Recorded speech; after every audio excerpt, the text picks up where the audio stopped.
let's first talk, Danny. Let's get a little bit your history. You were a professional for 10 years, about 10 years, almost 10, yeah. and now head coach of Louisville City. So Yeah. let's go in. What got you into soccer and to kind of where we are today? Yes. So I got a little bit of a weird backstory. I didn't start soccer until my freshman year of high school. And I did it in order to stay fit for American football. So I was a running back in high school. I absolutely loved it. And got on the soccer field just to stay. In Arizona, football's in the fall, soccer's in the winter. So you obviously lift weights as a football player in the winter, and you try to stay fit.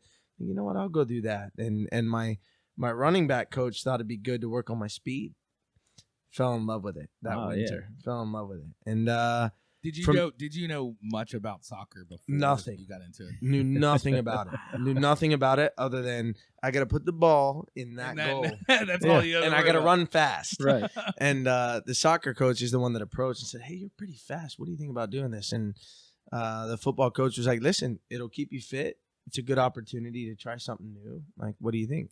So I did it, and I ended up falling in love with it. And I still played football all through high school because different seasons. So you were doing both sports. Exactly. Played soccer as well. And it was certainly interesting the first year. I mean, I was playing soccer like a football player, American football player. There you go. I was Probably running dropping over people. shoulders. I was trying to learn the rules, but I enjoyed it, man. And from there, it's been an incredible journey, and obviously it led me here. So it's something I never forget where I came from and where I am now. But I'm certainly grateful and thankful for those people. That's for sure. Oh, Unreal. Yeah. And that was out in that was in Glendale, right? Glendale, in Arizona. Ironwood High School. I won't forget it for sure. It started there. What was the mascot there?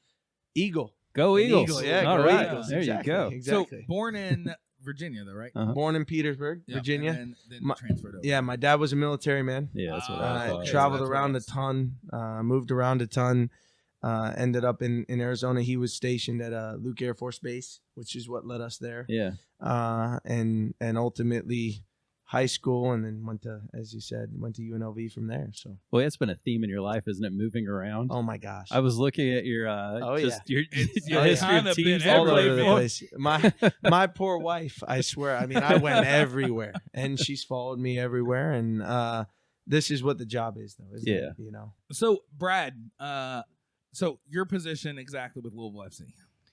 Whatever Danny tells me to do. Okay, good call. That's a good answer. Brad, he's humble, by the way. Very, very good at his job. That's very, very good at his job. I try to secure, aside of my job, I try to get as much revenue for the club as we can. Sure. But then it's also about taking care of the team needs outside of what sponsorships call for. Right. And sometimes we can't, but I try not to say no often and find a way to yes as much as I can. Sure. Yeah. So how did you get involved into soccer, into just the business in general? Yeah, you're gonna love this answer. Complete failure. Unfortunately, a big failure in my life turned out to be what I consider one of my greatest successes. I worked for a company or a sporting event that didn't really have legs. It didn't take off in the city like it should have. And I terminated myself from it. I stepped away because of the way the direction of the organization was going. And within a week or two, I got a call from somebody at the club said we have an opportunity. And I basically said, listen, I don't know anything about soccer. Nothing. I came from Paducah, Kentucky, where their soccer just really wasn't as big as it is in other areas. And the response was, you don't have to know anything. We just need you to do what you do.